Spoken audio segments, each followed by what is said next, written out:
Welcome to Moments with Marianne. I'm so glad we're spending this time here today. We have a very tough topic to talk about, but it needs to be heard and there needs to be discussion around this. Our guest today is Maralee McLean, and she's here to talk to us about her book, Prosecuted but Not Silenced: Courtroom Reform for Sexually Abused Children. Now, Maralee is a child advocate, protective parent, domestic violence expert, professional speaker, and author. She has written several articles for the ABA Child Law Journal, among other publications across the country, on the problems of family courts not protecting abused children. Maralee is associated with Women's Media Center, She Source Experts, and National Partnership to End Interpersonal Violence.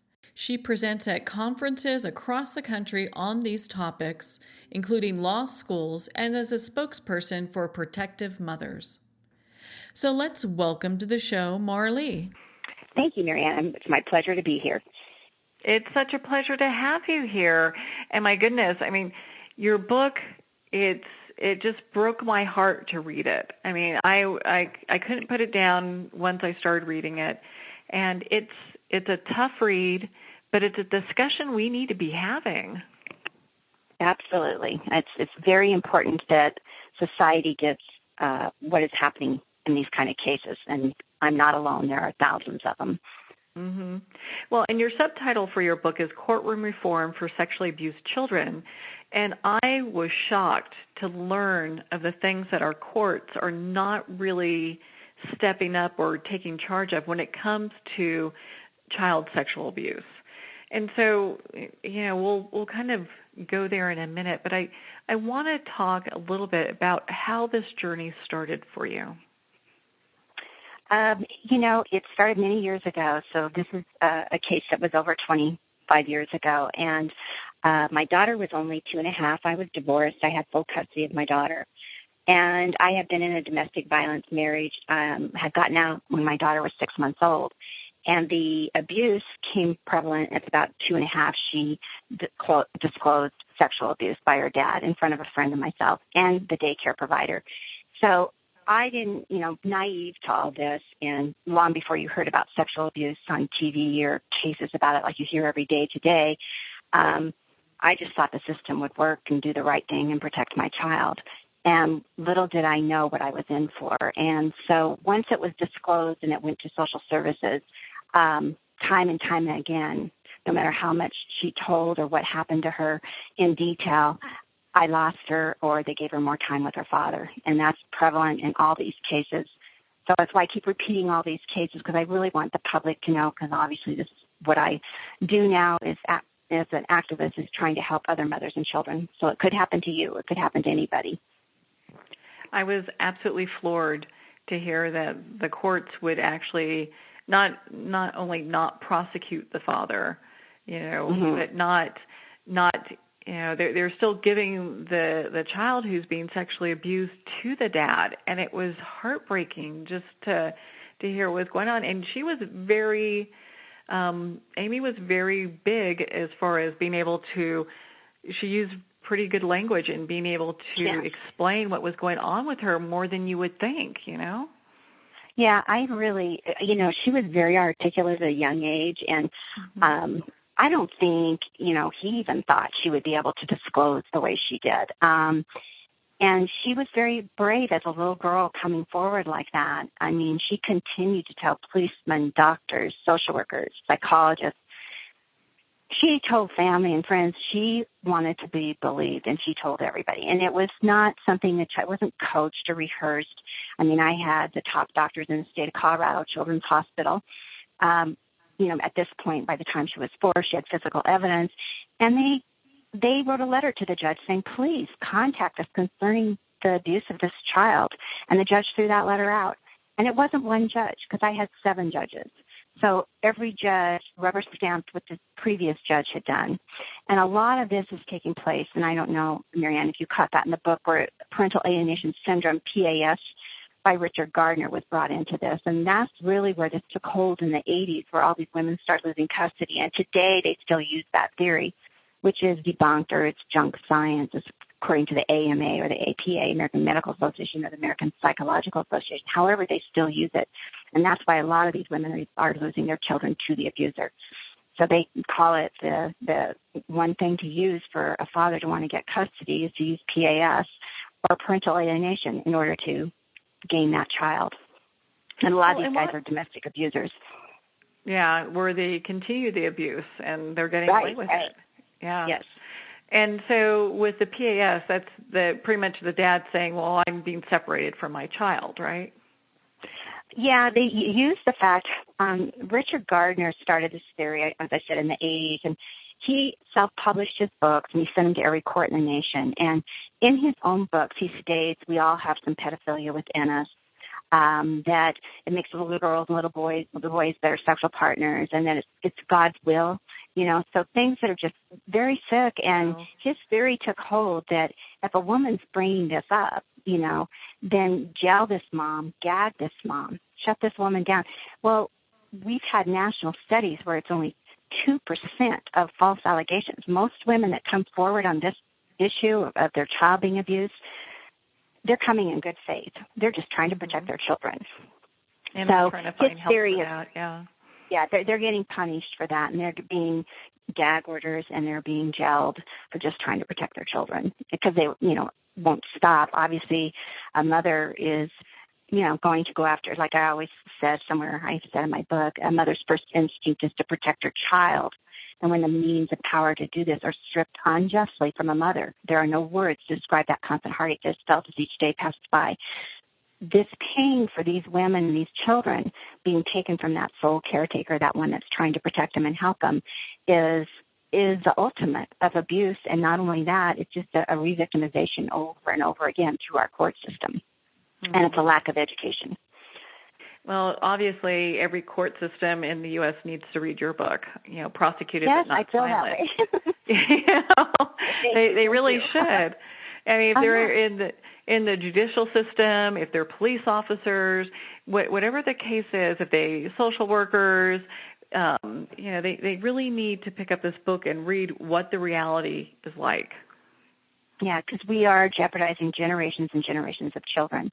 And I always used to just look at the children's side of it, obviously because I was a mother going through it and I was fighting for my daughter, and that's all that mattered to me. But those women that are going through this and being subjected to the courts the way they are, these are women with great careers. I mean, when I testified before Congress, I was with a woman that was an attorney, a doctor, from every walk of life. It doesn't matter where you're coming from, educated or not or whatever, wealthy or not. It doesn't matter. You're going to lose. And what's amazing is those women are also ruined because they lose their jobs, they're financially bankrupted, and they're not functioning. So you're taking that woman out of society, too, of being productive. And you can look at the ACE research study. I shouldn't probably bring that up, but I should. But it's adverse childhood experiences, and that actually shows and breaks down how much of this is costing. And I don't go into the money side of it that much because I really want to hit, like you said, to get these judges and lawyers and police and everybody educated on what's happening. But the money side of it is phenomenal because this is our health risk to our nation, is not protecting these kids and having them come out with more abuse like this. And then you're talking, it's got to be just horribly, just the mental abuse that they go through with all of this, and being able to try to come out the other side is just got to be so tough. Yeah, I can't even. I just remember my daughter telling me when I had supervised visits with her, and she would go into those supervised, and it was a killer. The worst part of this is I lost my daughter to him, even with all the medical reports and doctor's reports, police reports stating she's being abused. It didn't matter how much evidence was coming in. They were going to continue down the road they were on. And I had supervised visits for 8 years where I was treated as a hardened criminal, and we were in a little room 8 by 10 feet, and I watched her suffer tremendously, and I watched her change. I mean, she was this little girl that when I would go down the street with her when she was little, she's in this personality, dancing eyes, I know everybody's kid is like that, but people would stop me to talk to her. She just was bubbling. She was oozing with love, life, everything. And I watched her eyes go into trance-like state. I watched her change tremendously going through all this, and why wouldn't she? And actually, years of that. And she's telling me, I fly to your house at night, Mommy, and I'm on the windowsill, but I'm always with you. And, lots of things. I won't go into detail, but it was heartbreaking. And because you read my book. Yeah. Well, and most people would go like, gosh, why would a court make you have supervised visits when he's the one that's sexually abusing the daughter? I can explain that. What happens is court system brings in custody evaluators. So these judges are bringing in GALs, guardian ad litem, that are lawyers for the child that really aren't trained in this area, number one. And then you've got court-appointed evaluators or CFIs or custody evaluators, and they carry a lot of weight coming into the court.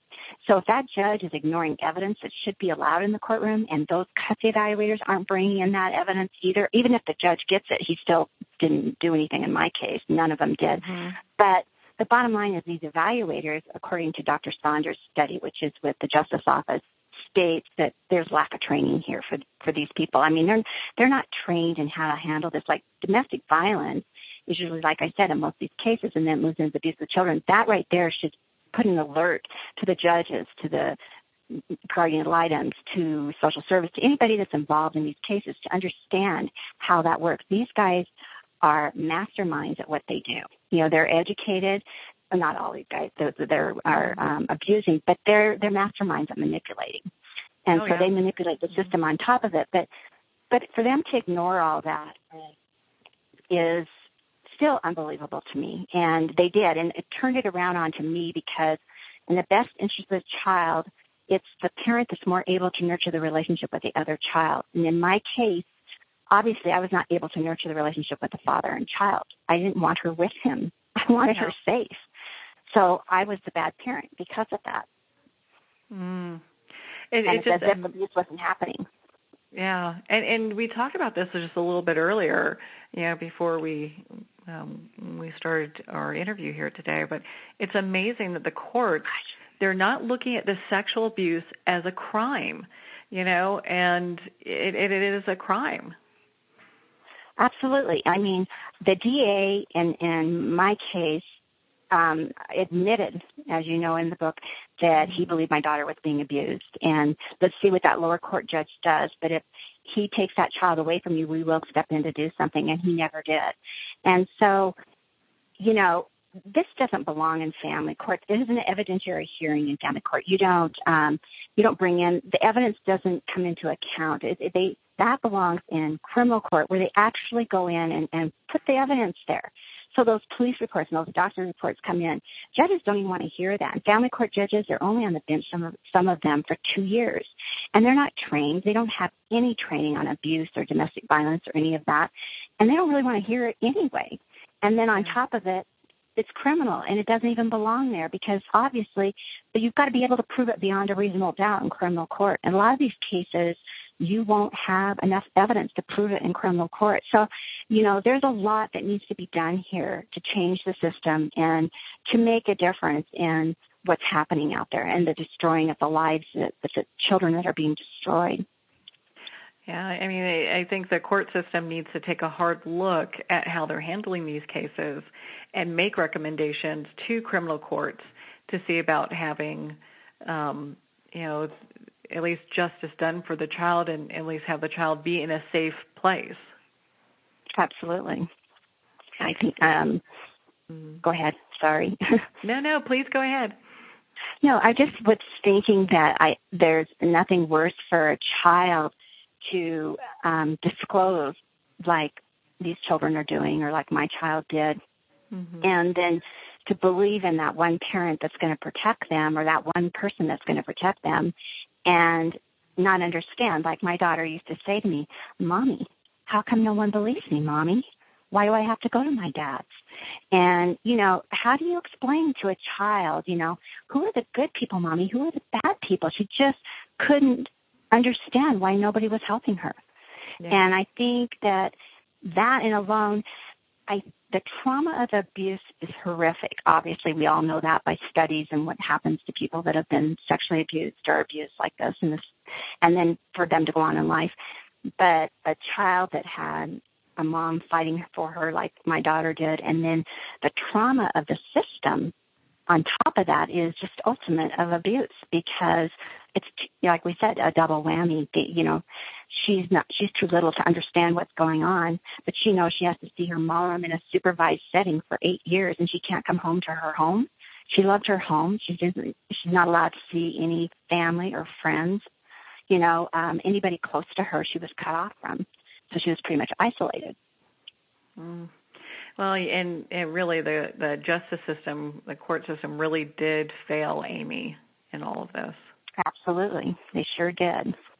Yeah. And they're failing hundreds of thousands more. I get calls every day from women all across the nation. And they're pouring their hearts and soul out to me. And the one thing that, like when I speak, and I speak before women that are going through this or whatever, the reason I continue to speak and do what I do, because I'm giving them hope. And when they see me standing up there speaking, I'm not saying I'm not crushed on the inside and I'm not dying even to this day, because it still kills me. I hear a little girl cry, somewhere in a grocery store or whatever, I'm automatically looking. So, I was traumatized in my own way, but I'm going out there and speaking because I want to make a difference, and I want people to know what's going on. And this isn't just happening to a few people and a few women, it's happening to thousands. And so when I speak at these conferences, those women will come up to me afterwards, and I give them hope, because they see me standing up there strong and powerful or empowered, and I have my daughter, and we have a great relationship. It gives them hope. Yeah. And, has it ever been, was Lance ever, that was your ex-husband's name is Lance, was he ever prosecuted for the abuse? Oh, no. Yeah, so to this day, he's gone off scot-free. Oh, yes. There was no prosecution. He was more than scot-free. It was more that I was the criminal, like I said in my book, and I was labeled with PAS, parental alienation syndrome, and they quoted Richard Gardner throughout my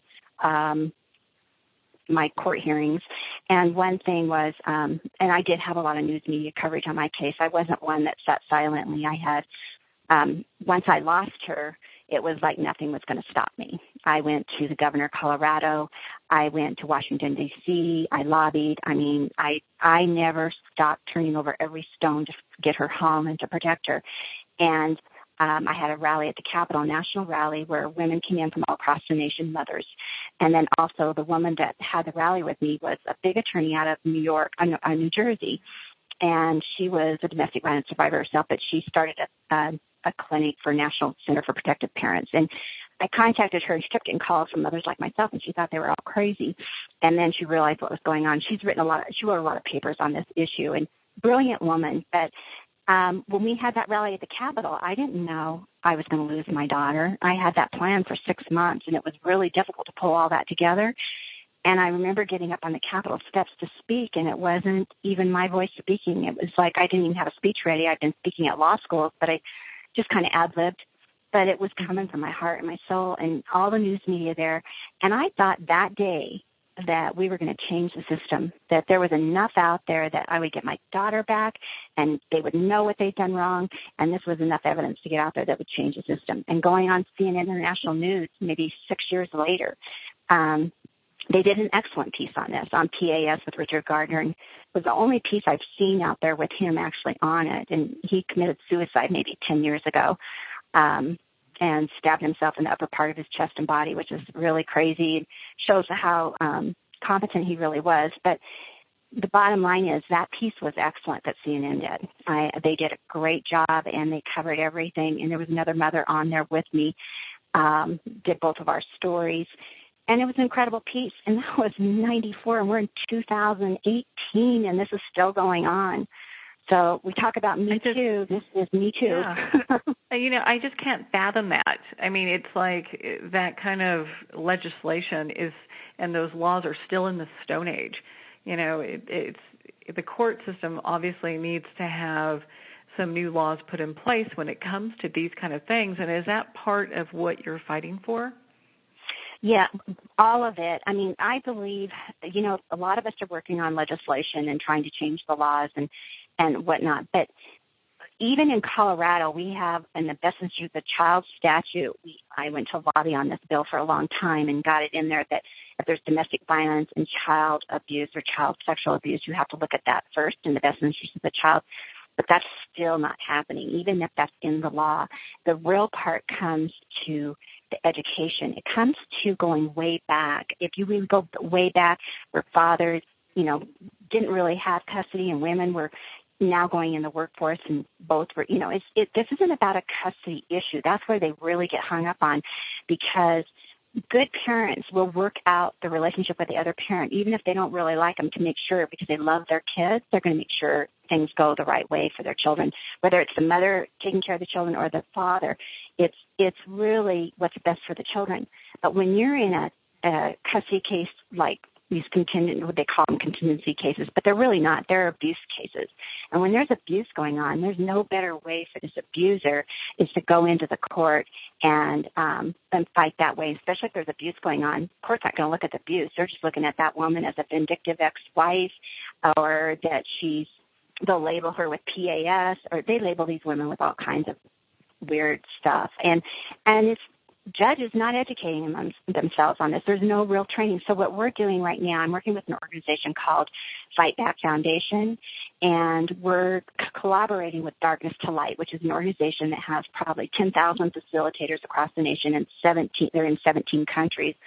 And I'm helping them put together a program that will be training for judges, lawyers, social workers, psychologists, anybody involved in the system that is not seeing this the right way, and bring in PAS and all that. So we're putting that together. I'm working on a documentary that hasn't even started yet because we're trying to raise the funds for it. But ways to get this out there to the public and ways to get it out there to educate. Like you said, I really appreciate the fact that you said this book needs to be read by every judge, every lawyer, everybody involved in the system. I believe that too, because it's a perfect example of a case study of what's happening. Yes.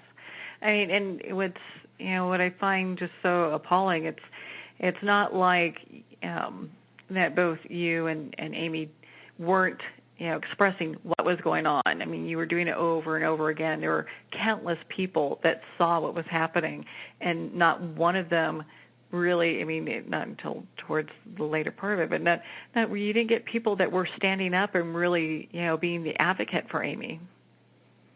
Well, I always tell these moms, you're your own child's best advocate. You cannot give up. You cannot stop fighting. But we did have a lot of advocates on our side. I mean, children's hospital doctors, absolutely. The police, absolutely. I mean, there was a lot of reports there with evidence. That was due to the court not allowing that in and saying it had all been litigated before. It hadn't been. And because I wouldn't shut up, and because I continued to speak, and I did get the media involved, the judge, all my courtrooms were sealed. You could never, I was like, unbelievable. They sealed the courtroom, and I was never allowed to have anybody in there with me. And I can't tell you the things that went on in that courtroom. And one of the last hearings, because the media was outside the door, the judge put an 18-page court order, and I was chastised to the point of paying all legal fees, all attorney's fees, child support, everything. In other words, to bankrupt you, because I was already close to bankrupt anyway. I've been in this for 10 years, and you just can't financially live through that. And that's what they do. They bankrupt these women, so they have nothing left to fight, and they go pro se. So that's what I did. I went pro se. I started representing myself. And in some rounds, I don't tell women to do that, but going pro se, I had a voice. I never had a voice in the courtroom before. And I think I did a better job than a lot of my attorneys because I had a voice. Not because I know the law, I got crucified or, what motions to file, but I had a federal judge. He's no longer with us, but he was a retired judge who was helping me on my case. So I was turning in motions that were incredible, and I was filing stuff really incredible. But it was because of him, right? I had him helping me. But people didn't know that. But I still say, if these women are articulate enough and strong enough to go stand in that courtroom and go through that, you don't have nothing to lose because you're already lost. So I don't know.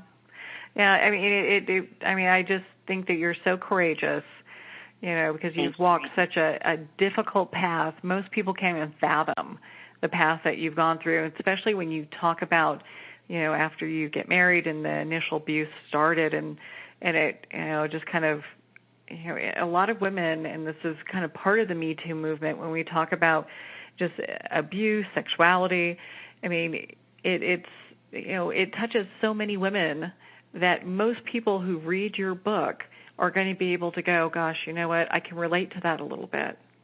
Absolutely.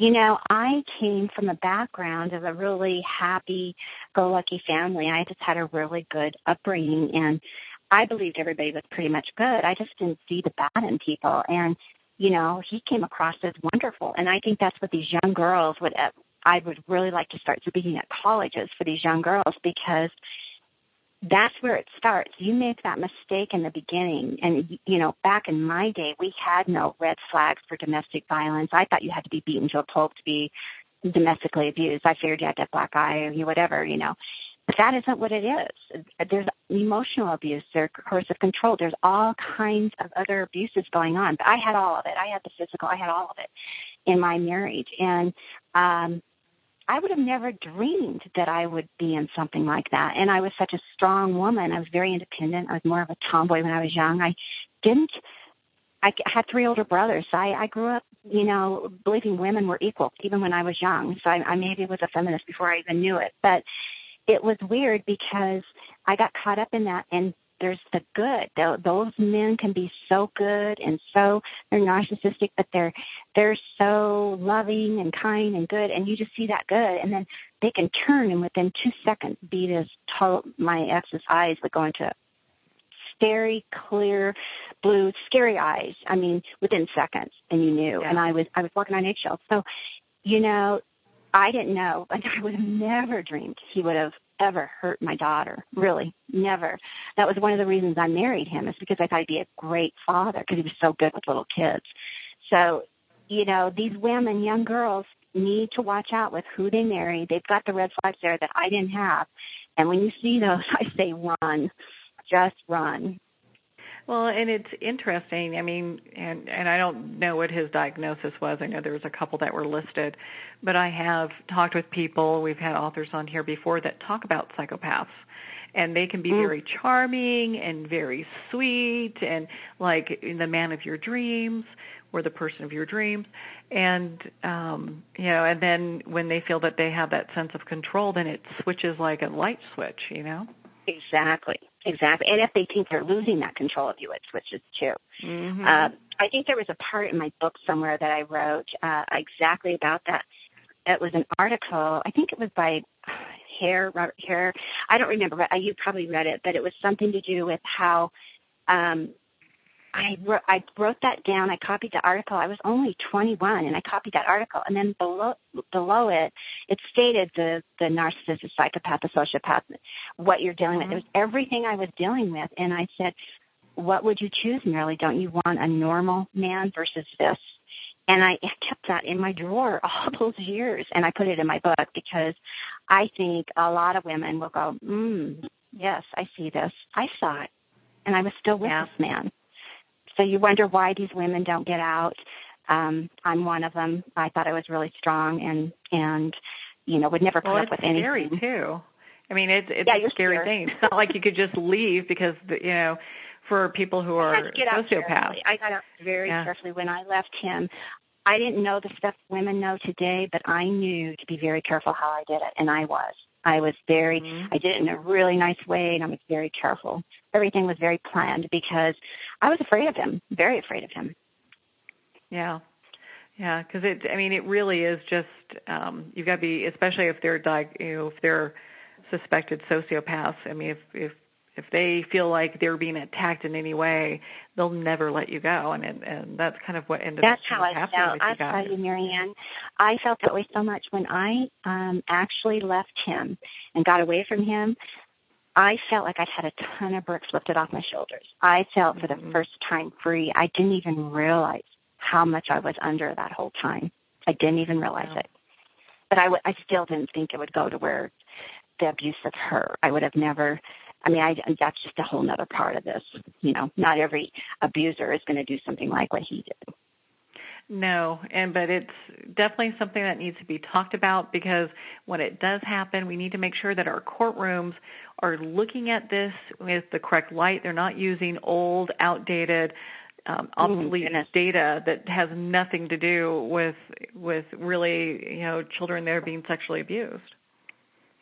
I just, listen to the children. I mean, these children, especially young, like my daughter, they can't make up this stuff. They can't come out with those words. They can't express themselves. I mean, she was very expressive, and maybe some kids wouldn't be, but they aren't even going to tell you. But my daughter was very articulate and very expressive. So, how could you not believe that child? No child could come up with that stuff, all the things she was saying, and the fact that she was in pain. So how can a whole system ignore a child like this? It's still, it still makes me so sick to my stomach. I can't even tell you that she was having to live the life she had to live and being forced to. A lot of these women will say it's like a living death of your child, because it's like your child died, the child you had died, and it's a living death for them too, because they're living a life that they never dreamed. She went from night and day, from a happy-go-lucky, wonderful childhood until that, obviously it started very young, but having to go live with him after that was a nightmare. Yeah. It's just unfathomable that would have been the outcome for her. And I applaud you for not only writing your book, but taking the stance that you are with this, because I know that this is a passion of yours now to, as a child advocate, to make sure that, some of these, the way that judges view this is changed. And, we are going to be having you back on to talk about this at a later date, because I want to hear more about what's happening, what the courts are doing to kind of make adjustments and make changes, and we're going to be supporting you all the way.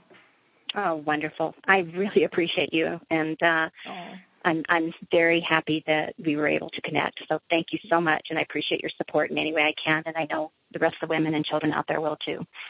Of course. And where can our listeners connect with you, learn more about your book, and be part of your community?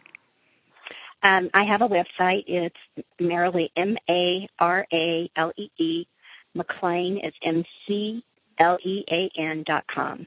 And my website's there. You can pretty much get a lot of the information there. My book is also there, so if you want to purchase it there. But I'm getting ready to republish it, so it will be out.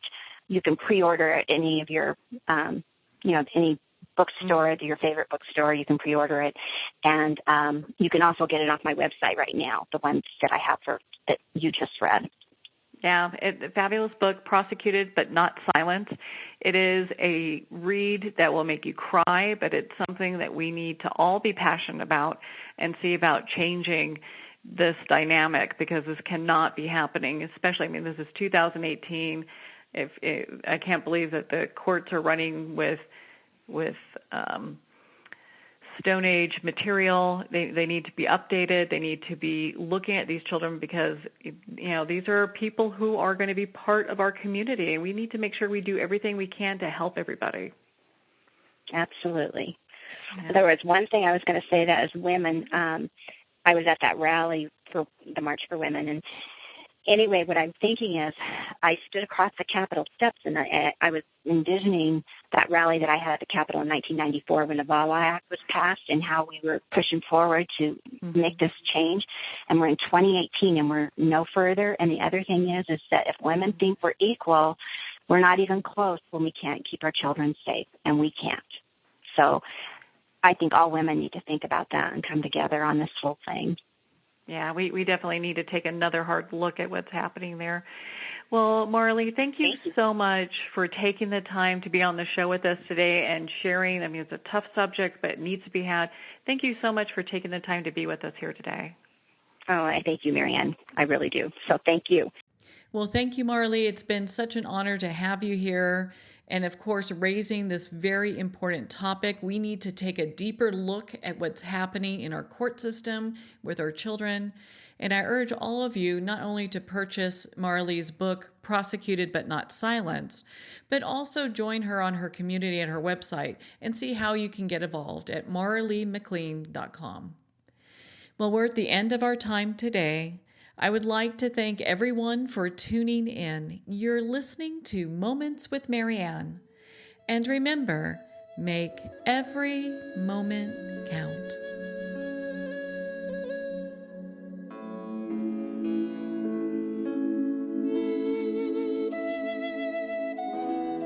In a single moment, your life can change. Moments with Marianne is a transformative hour that covers an endless array of topics with the best of the best. Her guests are leaders in their fields, ranging from inspirational authors, top industry leaders, and business and spiritual entrepreneurs. Each guest is gifted and a true visionary, a recognized leader in her own work, and while teaching others to develop, refocus, and grow, Marianne will bring the best guest and sometimes a special surprise. Don't miss this. You never know just which moment will change your life forever. Moments with Marianne airs every Thursday, Friday, and Sunday at 8 p.m. Eastern, 6 p.m. Mountain Time. Make sure to tune in and visit momentswithmarianne.com for more information.